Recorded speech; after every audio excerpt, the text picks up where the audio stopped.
Ahlan wa sahlan wa marhaban mpenzi mtazamaji, assalamu alaikum wa rahmatullahi wa barakatuh. Natumai mzima buheri wa afya. Jina langu ni Haifa Muhammad na karibu katika kipindi kipendacho Upeo wa Asubuhi ndani ya kitengo Bustani la Ndoa. Mpenzi mtazamaji, tukiwa naye si mwingine ni Sheikh wetu ambaye anazidi kuwa nasi ndani ya studio zetu za Mahdi TV. Si mwingine ni Sheikh Muhammad ambaye anatueleza zaidi kuhusiana na masuala mengi yanayohusiana na ndoa. Na inshallah katika mada yetu ya leo mpenzi mtazamaji, tunaenda kuangazia haki za mke kwa mume. Haki za mke kwa mume. Nadhani katika vipindi vilivyopita kuna kipindi chingine tulifanya ilikuwa ni haki za mume kwa mke. Na inshallah tukirudi kwake Sheikh tutaweza kufahamu mengi na mengi zaidi. Assalamu alaikum wa rahmatullahi wa barakatuh. Wa alaikum salam wa rahmatullah. Karibu sana Sheikh. Shukran sana, alhamdulillah. Karibu. Shukran. Alhamdulillah. Inshallah Sheikh, tukielekea katika mada yetu ya leo tulikuwa tunataka kufahamu sasa, hapa tunaingilia upande wa mume kumfanyia yani mke kumfanyia mumewe haki zake, yani haki za mke upande wa mume. Sijui nitakuwa ni haki za mke kwa mume. Sana. Majukumu ya mke kwa mume wake. Yo Swahili linacho bwana. Asante. Sasa asalamu alaykum kwa watazamaji na salamu kwako pia. Wa alaykum salaam. Shukran sana kwa kunialika tena. Kuhusiana na haki za mke kwa mume wake. Haki zake zenye zinatajwa kawaida ni mbili. Yani majukumu ya mke ni mawili. Ya kwanza ni kwamba kumtendea ama kumpatia haki zake ama mahitaji yake, kumpatia mahitaji yake chumbani. Alafu ya pili ni kumtii. Sasa kwa haraka labda ni mbili tu, lakini ndani yake kuna mambo mengi ama maelezo kiasi ambayo yanakuja. Kawaida kwamba tunasema kumtekeleza ama kumpatia haki zake mume chumbani, kuna mengi atakuja kwamba akiwa mgonjwa sijisikii ama niko hivi ama siji sina muda ama siji nini. Kuna mengi ambayo inshallah tutaelezea pia. Sasa katika hii haki kuna kitu ambaye ndio katika maulama ama mashehe wanazuoni, mashehe wa dini wanaelezea kwamba yenyewe ni haki moja, lakini ndani yake maelezo ni kwamba kujisitiri ama kujihifadhi katika hii haki kwa mtu mwingine. Hiyo sasa ndio wanasema automatically unasema huyu ni mke wa mtu, inakuwa kwamba hii haki inakuwa ni ya mume.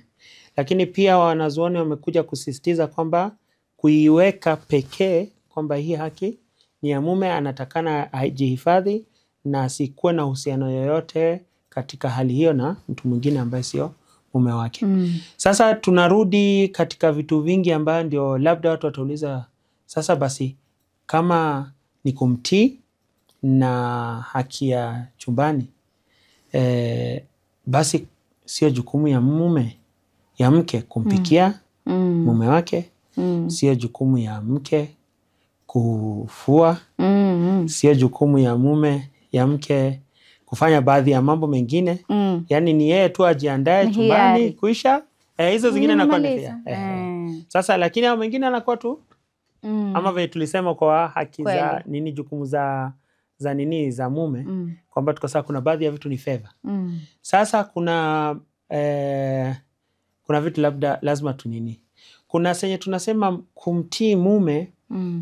Sasa inakuwa ni kwamba mume kitu chochote ambacho hakihesabiki ni haramu, akimwamrisha mume wake, mke wake anatakana kumtii. Sasa inawezekana sio jukumu ya mke kumpikia mume, sio jukumu ya mke kumfulia, sio jukumu. Yani ndoa, akishaingia katika ndoa ameketi hivi ati kwamba leo sijafua nguo. Kwani hujafua nguo? Haiwi kama jukumu kwamba mimi nimekwambia sijakwambia, ilikuwa natakana uko unafua. Lakini ikiwa kwamba mume amekuja akasema hebu niletee ile kikombe iko pale, kawaida sio jukumu ya mke kumletea mume niletee hicho kikombe. Lakini kumtii mume ni lazima. Sasa leo amekuja amesema niletee kikombe, kesho akakuja kusema niletee kikombe, amesema hebu niletee remote kwa mahali fulani, ama enda kwa chumba kulikuwa kuna nguo yangu, kuna kitu nimesahau ndani, niletee. Kumtii kitu chochote ambayo mume atasema inaingia katika kategoria nini? Jukumu ya mke kumfanyia mume wake. Sasa ndio baadhi ya wanazuoni wanakuja wanasema kwamba katika masala ya kupika na kufua, kama mume amekuamrisha kwamba kuanzia leo ni jukumu yako, inakuwa ni jukumu yako. Haina jukumu, sio jukumu ya mtu, sio jukumu, haina mtu. Lakini kwa vile mume amekuamrisha lazima umtii, inakuwa ni katika jukumu zako. Mume hawezi kuja akakwambia kuanzia leo ndio utalipa pesa ya stima ya nyumba, rent ya nyumba, kununua nini, nguo, kuleta kununua chakula. Hiyo ni jukumu yake. Mume akikuamrisha utasema yes, hata kama uamrisha ndio na lazima nikutii, lakini si yeye tutaniamrisha niende nilipe rent nilipe. Ikiingiana katika majukumu ya Mwenyezi Mungu na majukumu ambayo ni yake mwenyewe anatakana afanye, akuamrisha wewe ndio ufanye, inakuwa sasa unasema hapana, hiyo sitafanya. Lakini kuna kuongea Sheikh. Tujafika kuongea. Sasa tuko katika haki. Tuko katika haki. Sasa hizi ni kwamba wewe unaenda dukani, nipe maziwa, nikupe pesa. Maana hiyo. Sasa hizi tuko kwa hiyo. Kuna ile hapo. Sasa mwenye duka ni rafiki yako, wewe hauna leo pesa, unamwambia leo sina pesa, nipatie maziwa ndakulipa kesho. Ama ndakulipa mwisho wa mwezi. Hiyo sasa ni favor tunafanyiana. Ambaye ndio sasa tuketi tuongee. Kuongea hiyo tutafika. Sasa hizi tunaongea kwamba hii ni haki ya mume. Ni haki yake. Ni haki yake. Ameketi hivi, ametoka kazini, amekuja amekwambia enda ukalete chakula. Unasimama unaenda unamletea nini? Unamletea kama kiko mume ameshanunua kila kitu, ashafanya nini, maandalizi, kila kitu iko hapo. Imebaki tu ni kupika, nipikie chakula, nataka chakula. Sasa hapo inakuwa ni jukumu, kwa sababu mume ameamrisha.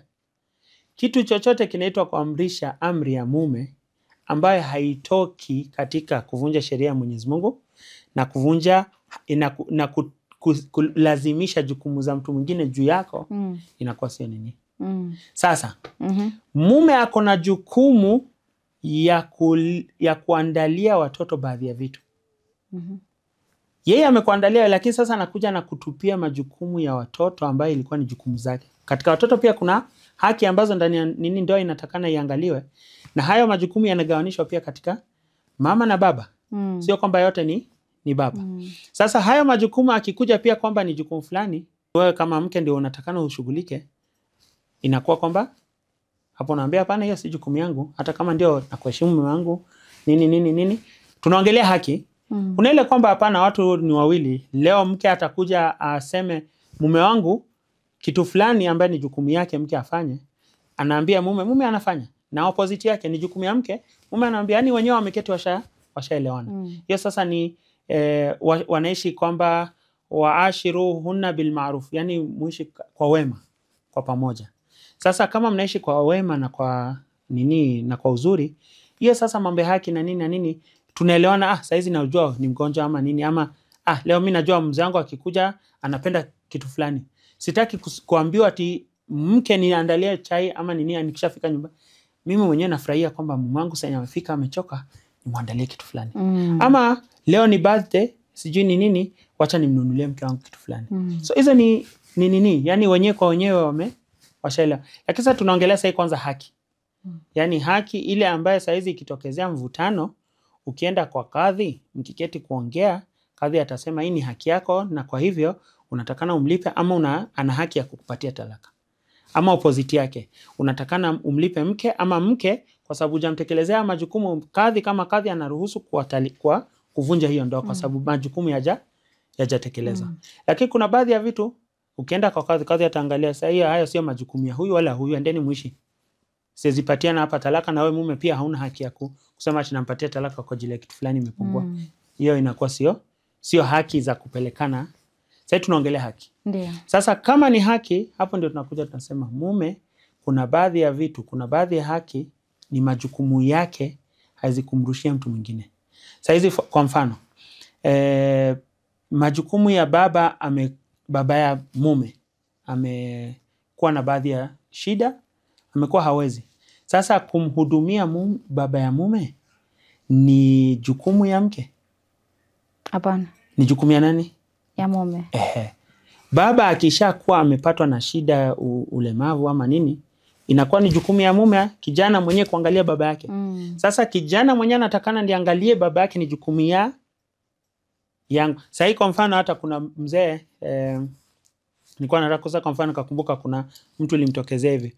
Kuna mzee yani ameketi na vijana wake, na vijana tayari wako na watoto, yani tayari ana wajukuu. Ameketi alafu kijana wake akakuja akamwambia, kijana wangu nilete maji. Kijana naye akaangalia, mtu mwenyewe ana miaka kama 50, kijana mwenye tunaongelea. Na ana mtoto ana miaka karibu 30 anaelekea. Yani kuna hapo hivyo gap kubwa. Ndio. Sasa watoto ni wakubwa nini sana. Sasa mimi mtu mkubwa nishaka hapa hivi, baba nana ananituma. Kijana wangu, hebu ndio uletee babu yako waje. Babu akarudi akasema, kwani nilikuwa sijini niko na wajukuu? Si wewe ndio kijana wangu, nataka wewe ndio uniletee maji. Ndio. Sasa hivyo Mwenyezi Mungu anajua kwamba kuna mtoto na kuna baba na kuna mke na kuna mume. Kuna majukumu ambaye baba akisha kuisha ana uwezo, inakuwa nini? Kijana ndiye anatakana muangalie. Na haya majukumu yanabaki, sio sasa kwa sababu mimi niko na nguvu ya kuamrisha. Sasa anaanza kusema jukumu yenyewe ilikuwa ni ya mtoto, mke niko na nguvu ya kukuamrisha fanya. Mke niko na nguvu ya kukuamrisha ende uangalie baba yangu. Niko na nguvu ya kunini, wapikie, wafulie, wasafishe. Haizi kwenda bafu, wende utampeleka. Inakuwa sio jukumu nini? Jukumu inakuwa ni kwako. Kama itakuwa hata inalazimu uende uchukue maid, unini, yeye inakuwa ni jukumu ya kwamba utafute mtu uweke huko ndiye aweze kunini. Mke anaweza, tunaongea haki. Tusiangalie kwamba mimi kama nini mume natakiwa niandalie baadhi ya vitu ambayo kwa nini mke ndiye aweze nini, baba yangu na mamangu waweze kuji, kwa sababu hawana uwezo. Ni maid, ni pesa, ni nini, kila kitu. Nikisema kwa sababu sina uwezo nilazimishe mke wangu. Mke ana haki ya kukataa. Ana haki ya kukataa na hautamlazimisha, na hakuna adhabu na hakuna nini.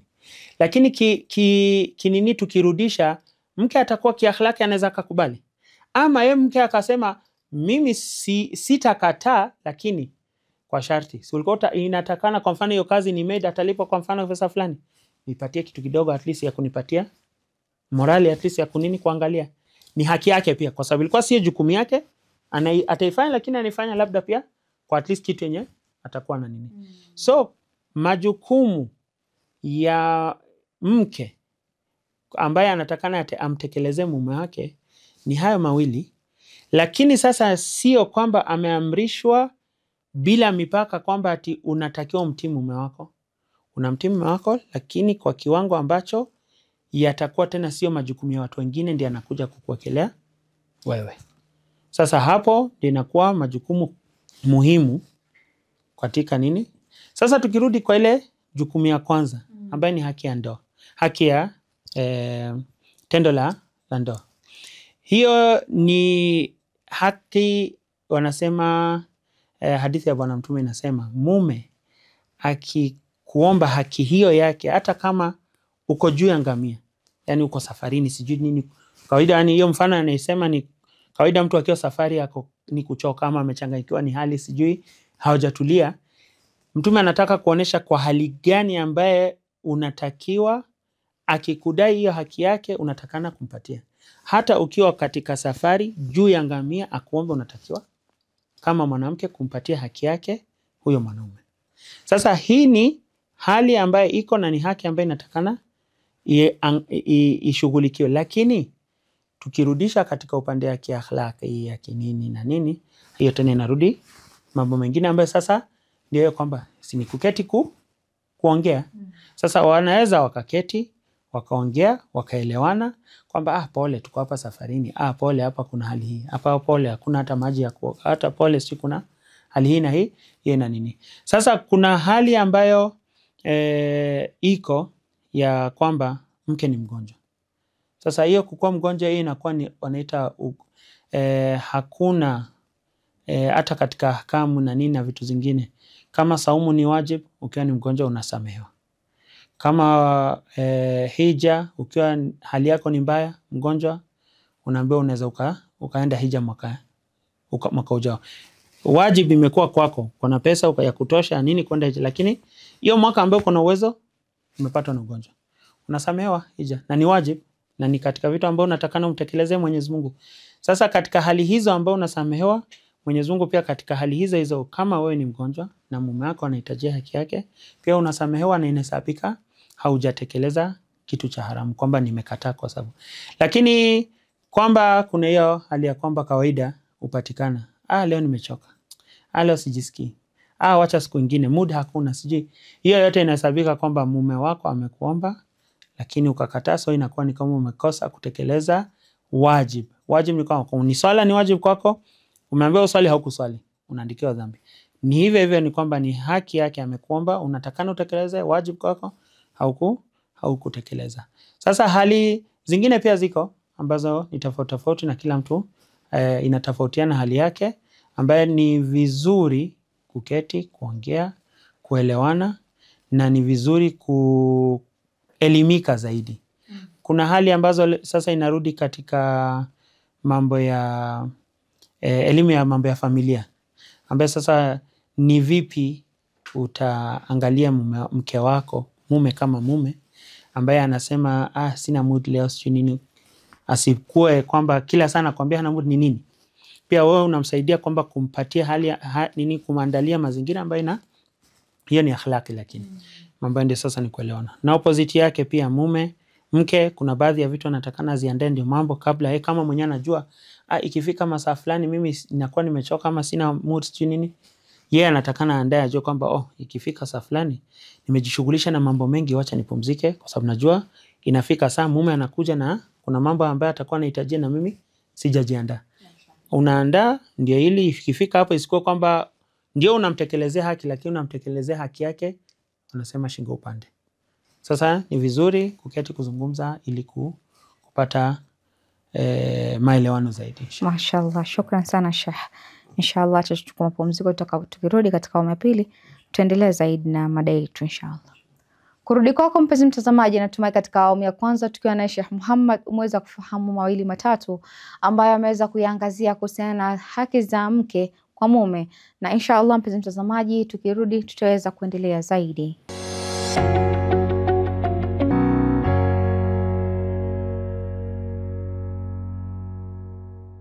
Assalamu alaikum warahmatullahi wabarakatuh. Mpenzi mtazamaji, karibu tena katika awamu ya pili ya kipindi kipendacho Pewa Asubuhi ndani ya kitengo Bustani la Ndoa, tukiwa naye Sheikh wetu si mwingine Sheikh Muhammad, na naamini katika awamu ya kwanza mmeweza kufahamu haki za mke kwa mume, na inshallah tukiendelea na maswali zaidi tuweza kufahamu mengi zaidi ambayo Sheikh ataweza kutujibia na kutuelezea kuhusiana na haki za mke kwa mume. Naam, karibu sana Sheikh. Naam, inshallah tukaangalia swali kuhusiana na hii haki ya mke kwa mume. Je, thawabu zipi ambazo mwanamke huwa anapata anapomtii mume wake, anapomfanyia mume wake khairi? Maana ukiangalia kwamba huenda labda kuna mwanamke afahamu kuna khairi gani akifanya hivi vitu vidogo vidogo, kwa sababu yale mambo madogo madogo ndio utakuta ile heshima kama ulivyosema kule kumtii mume kunampa ile daraja, na pia kunafanya wewe pia kama mwanamke pia unaweza kuwa kuna thawabu ambazo unazipata vile vitu ambavyo yule mke anavifanya pale ndani, hata kama ndio ni lile jukumu lake hasa kulifanya. Ni thawabu zipi ama ni geni ipi ambayo anapata? Naam. Kwa kweli kando ya kuwa ni haki ama ni jukumu ambayo inatakiwa kutekelezwa, lakini Mwenyezi Mungu ni Arhamur Rahimin. Yani hawachi kwamba anakuweka katika hali ya kukulazimisha kitu, lakini anakuambia utafanya lakini hakuna malipo. Kitu ambacho ni kwamba wanasema wewe ukitoka nyumbani kwa baba, vile ulikuwa unamheshimu baba, unamtii kila kitu, hayo yote inatakana sasa idirectiwe ileke kwa nani? Kwa mume. Sasa kwa vile hali hiyo yote imeenda kwa mume, Mwenyezi Mungu naye pia anakuja na kuambia kwa vile umefanya mambo kama haya, wanasema wewe kama utamtii mume wako kikamilifu. Alafu la samaha Allah, iwe kwamba babako alikuwa ni mtu muovu, akakuwa ni mtu wa kuingia motoni.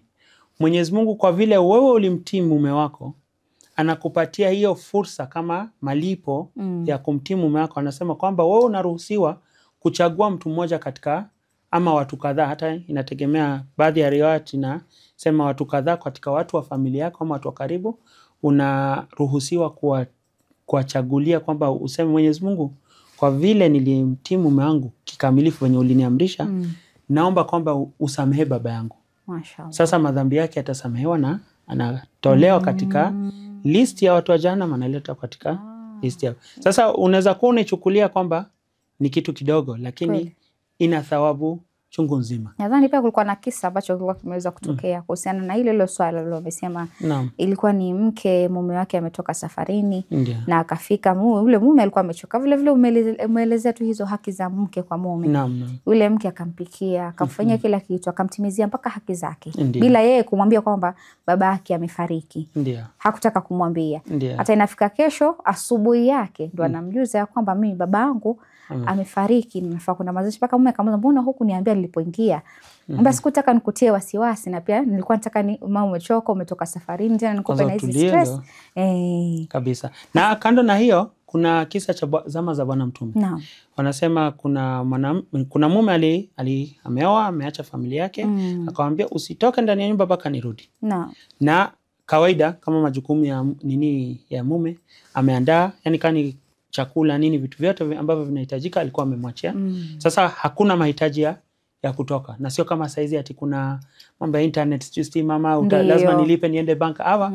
Ukisha uandaliwa baadhi ya vitu na uko sawa, nyumba iko sawa nini. Sasa mzee akasafiri, amekaa anapatiwa habari kwamba baba yake ni mgonjwa, na kwa vile baba yake ni mgonjwa anaomba kwamba watoto wakusanyike. Kuna hali kwamba inawezekana ikatokezea kitu. Sasa yeye kwa sababu alikuwa ameambiwa na mume hivyo, akasa subiri. Akatuma mtu akasema bwende kwa mtume umuulize nifanye nini. Akaenda kwa mtume, akaelezewa nini, akamwambia wewe venye umeambiwa na mume baki ndani ya nyumba. Ikaenda, ikakaa masiku, akasema baba amepatwa hali kwamba sasa ni anaondoka. Itakuwa vizuri kwamba kabla hajaondoka ana maneno ya mwisho pia tena anataka watu wake. Hivyo wakamtumia mtu, yeye akatuma mtu kwa mtume, akauliza nifanye vipi? Akamwambia na bwana mtume, wewe amri ya mume wako isikilize. Sasa akaondoka tena akakaa. Akaambia baba amefariki, njoo tena hivyo. Akatuma mtu kwa bwana, yeye akatumiwa mtu, na pia akatuma mtu kwa bwana mtume, bwana mtume akasema amri ya mume. Kwenda mazishi imefika, njoo waangalie, yani mwage babako siku ya mwisho. Akatuma tena ujumbe kwa bwana mtume. Vile sasa majibu akakuja yale amri ya nani? Ya mume. Sasa venye alipoondoka nini kakaa, mzee akarudi. Aliporudi akasikia kumeendeaje. Sasa mke wako amekataa kuja nini. Sasa mume ndiye amesema kwamba mimi usitoke ndani ya nyumba. Lakini kuna ile kwamba ni amri na hajaiweka kwamba hata babako akipatwa na hali yote usiende. Lakini sasa mke kwa sababu alikuwa hajaelezewa kwamba kuna hali hii na ile, akamtii amri kikamilifu, usitoke ndani ya nyumba. Mume mwenyewe akasema hapana, pole nini. Sasa habari hiyo ikafika kwamba mume amerudi nini. Sasa habari ikafika kwa bwana mtume. Sasa bwana mtume akatuma ujumbe, akasema kwamba baba yako alikuwa katika hali ya adhabu. Kwa hiyo venye umemtii mume wako, baba yake adhabu yake imeondolewa. Sasa kuna hiyo kwamba tunasema kwamba adhabu inaweza ikaondolewa, lakini kuna tayari ambayo mfano ilitokezea zama za bwana mtume, na bwana mtume mwenyewe akasema kwamba huyo mke ambaye alimtii mume wake katika hali hiyo, kwa sababu sasa angekosa kutii, angesema wacha niende kumsikiza baba, wacha niende kumwaga siku ya mwisho, amefariki wacha nimtembelee, kumzika wacha niende. Amefanya hizo zote, amefurahisha, hata labda amefurahisha baba kwa sababu ni siku za mwisho baba ameona mtoto wake. Lakini amefurahia hapa katika dunia ni siku 2-3. Akishaenda siku za huko imeisha. Kwa sababu ile kitu yenye ilikuwa labda ndio mtihani yake, mtoto amevumilia, athari yake imemrudia baba milele na milele. Ambaye ndio anasema sadaqatul jaria, sadaka jaria, unaona mto huwa inaenda milele, hakuna siku mto itasimama. Sasa sadaqatul jaria kama venye mto maji huwa inaenda milele na inaenda ikitembea, inakuwa kwamba wewe ukikuwa na mtoto mwema inakuwa kwamba kwako hata kama umefariki bado unaandikiwa.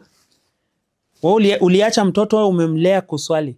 Swala zenye mtoto wako anaendelea kuswali kwa sababu ndio ulimlea mtoto kama huyo, anakuwa ni kuswali. Wewe ulilea mtoto ambaye anamtii mume wake, wewe unakuwa nini? Unabakia pale pale kwamba hiyo thawabu zote zenye anamtii mume wako ni wewe, kwa sababu ulimfundisha kwamba mtimu. Sasa amefariki baba, amefariki mama, lakini thawabu bado zinarudi kwa mtoto wake. Sasa hiyo ni athari kubwa kwamba kidunia amehifadhi ndoa yake. Na hapo venye ana react mbele ya watoto wake kwamba mimi namtii mume, watoto pia wanajifundisha. So hiyo generation itaenda tu zikipokezana thawabu kwamba babu alinifundisha, mimi naye nafundisha watoto wangu kutii mume. Sasa hivyo sasa thawabu yake imesaidia ndoa yangu inaenda vizuri, na maisha ya watoto wangu pia watakuwa najua tabia mzuri. Alafu athari yake kubwa zaidi ni ya hiyo maisha yetu ya baada ya hapa, ambaye ni baba yetu anaathirika, mimi mwenyewe nitaathirika, na vile vile tunaendelea. Sasa kuna thawabu kubwa sana ambayo inapatikana. Na upande pia mume, kuna baadhi ya vitu ambayo pia anaambiwa kwamba hata kama si majukumu zake akifanya, thawabu chungu nzima. Sasa kando na yale ambayo ni majukumu yake, unaona kwamba wanasema kuna hii hali iko kwamba tukimbie msikitini, swala msikitini, upande ya kina mama. Ndio. Mwenyezi Mungu anasema swala ya mwanamke, kwa hadithi ya Bwana Mtume, swala ya mwanamke thawabu yake ni maradufu zaidi akiwa nyumbani. Sasa utasema mimi naenda msikitini, lakini umeambiwa kwamba bora zaidi ndani ya nyumba, pale nyumbani.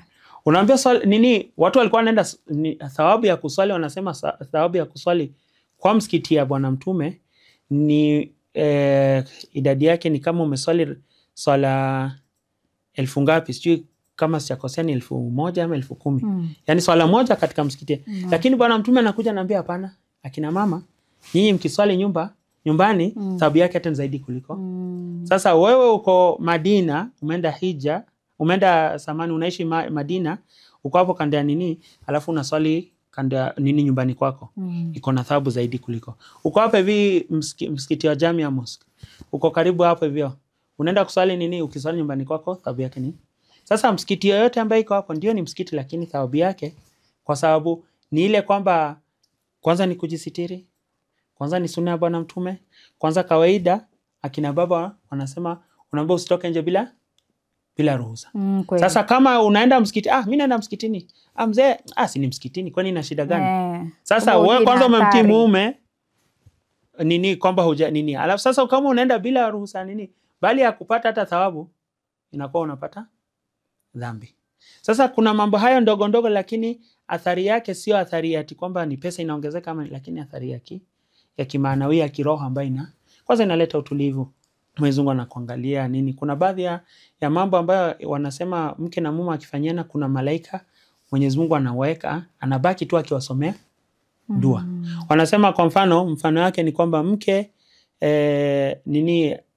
nini katika hali ya kwamba mume anahitaji haki zake za ndoa, alafu mke akakubali, alafu na alikuwa amechoka katika hali hiyo ambayo amenini na akatenda venye anaoga, wanasema kwa kiwango kila tone ambayo hiyo maji yenye ghusli anafanya, Mwenyezi Mungu analeta malaika ambayo wanakuwa wakimfanyia, wakimwombea dua kwamba Mwenyezi Mungu, huyu mja wako amefanya wema, Mwenyezi Mungu mja wako ametekeleza. Yani malaika Mwenyezi Mungu anaweka kama majukumu yao. Ndio. Wakae wasome dua tu kwa ajili ya mke ambaye amempa haki zake mumewe, hata kama alikuwa mgonjwa amechoka ama nini, lakini sasa kuna hali kama hizo. Sasa mambo hayo yako mengi, lakini ni muhimu katika ndoa. Vitu muhimu ambaye mimi nitasema hii mambo ya Cinderella fantasy, love story, sijui nini, yote tufute. Hakuna kitu ndoa kama ni reality. Ndoa ni reality. Tukisema kwamba katika ndoa kuna sijui kupendana, sijui, hapana. Kupendana si chakula, kweli, sio nyumba, kweli, sio nini, haitakuwa mke na haitakuwa mume. No. Wangapi wameoana na kupendana na maachana? Wengi sana. Saizi watu nini wa famous wanawake wakubwa, wanaume majority wakubwa. Wengi sana. wachache ndo wanaofanikiwa katika swala hilo, lakini wengi sana hawafiki mbali. Kwamba wewe tafuta mtu ambaye anajua mimi niko na jukumu. Ndio. Anakupenda saizi unaweza kuta baba hana kazi na mtu ama mtoto wake ama nini, lakini anajua mimi ni jukumu yangu lazima nifanye. Ndio. Mtoto anamtukana, anamnini, anasema wewe babangu sijui nifanye. Lakini at the end bado akiketi hivi baba anaangalia, mtoto ndiye alinitukana lakini amepata nguo. School fees yake imelipwa. Sijui nini. Hiyo hisia ya jukumu ambaye baba ako nayo, tafuta mume ambaye anajua kwamba hii ni jukumu yangu. Mtoto anipende asinipende, ananichukia mimi lazima nitamfanyia. Sasa tafuta pia mume ambaye yeye anajua kwamba ni jukumu yangu. Siku ambaye mke atakuwa amekasirika, ameenda sijui nini, anajua ilikuwa ni jukumu yangu, bado mimi baka nifanye. Tafuta mke pia ambaye anajua majukumu yake. Ambaye siku ambaye ikitokezea mvutano kidogo hata achana majukumu yake. Lakini ati sijui kupendana sijui nini. Hiyo ni kwa film. Unaotuangalia sana love stories sana, wana imagine sio. Wanataka ikuwe kama hivyo. Hakuna yani wenye wana act films zingine. Kwa zingine katika nchi ambazo nimekuwa pia wanahojiwa baadaye. Wanasema lakini hiyo film hivi na hivi, anasema sisi tumelipwa tu act. Yani akiulizwa kwa maisha yake, anasema haiwezekani hii ya nini. Sasa hiyo ni kwa film, sio wenyewe pia tunalipwa tu ndio tuoneshe kitu kama, lakini kihalisia tofauti. Haiwezekani. Maana kuna migogoro, kuna kila aina vitu vinatokea. Lazima. Wanasema Bwana Mtume mwenyewe ambaye ni Bwana Mtume amekuwa na nini kwa ndo baadhi ya na wake zake. Ni maisha yani. Lakini Bwana Mtume amevumilia yani Bwana Mtume makosa sio upande wake. Na kama mtu anasema makosa si yangu kwa sababu ni wabaya, acha hata niwache. Lakini Bwana Mtume aliishi nao mpaka siku ya mwisho. Sasa hivyo kama Bwana Mtume alikumbana na shida katika ndoa yake na akavumilia, na yeye alikuwa ni mtu mwema.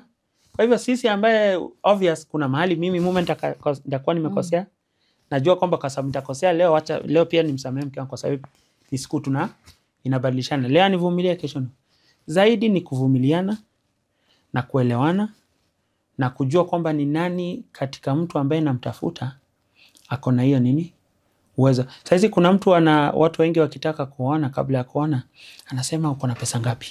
Ama anaangalia sasa kijana babake ni mdosi. Sasa hamna shida, babake ni mdosi, mtaona siku za mwanzo nini. Baba ataishi milele? La. Na huyu kijana alikuwa sio mtu responsibility. Alafu kitu kingine ni kwamba hujaoa yule baba yake.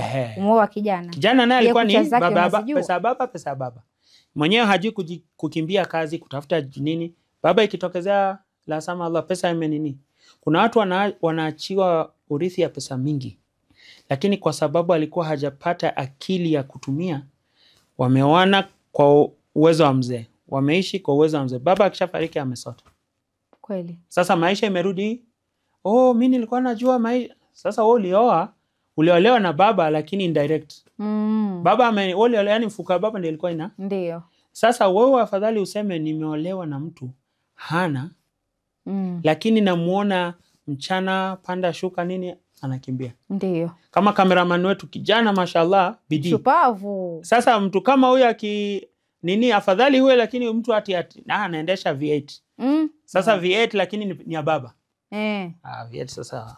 Wakati kuna vijana wako shupavu yani wana uwezo. Ndio inaendelea nini? Sasa ni tutafute vijana ambao wako na uwezo na wanajua wanatafuta nini. Sio wale tu tumeketi tunakula ya baba na nini.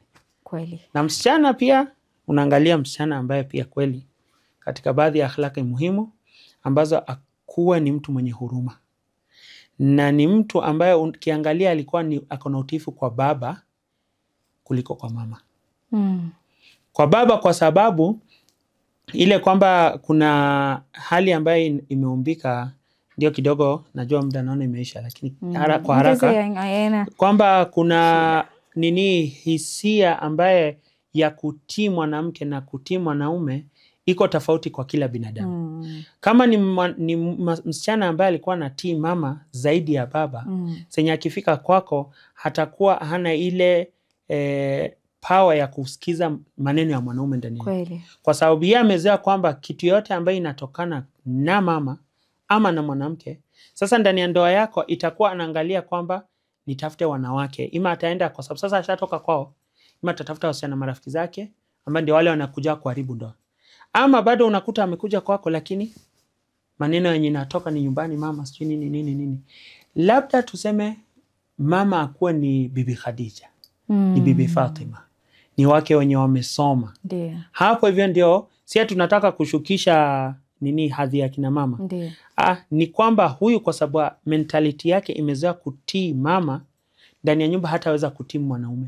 Lakini mwenye msichana amezoea kutii baba ndani ya nyumba, yani ile mkinini unamposa goja nione babangu atasemaje. Huyo inamaanisha siku ambaye anakuja kuolewa kwako, anajua kwamba kuna mtu ndani ya nyumba ambaye anaitwa mwanaume. Yani wamelelewa ndani ya nyumba, maneno ambayo inasemwa na mume ndio maneno.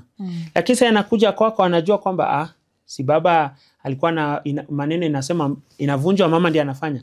Kwa hivyo nikikuja pia kwa ndoa yako, utiifu itakuwa mgumu sana. Itakuwa ugumu. Kwa sababu mimi najua pia mimi venye mama alikuwa anavunja amri za baba, basi hapa pia mimi niko na hiyo haki. Ushauri pia nikitaka kuchukua sio kwa baba, sio kwa mume, ni marafiki zangu ama mama yangu ama wanawake. Sasa mwenye huruma, na kama ni kutii, akuwa natii mtu ambaye ni nani? Ni baba. Ndiyo. Hapo utakujua kwamba umepata mke ambaye yuko sawa.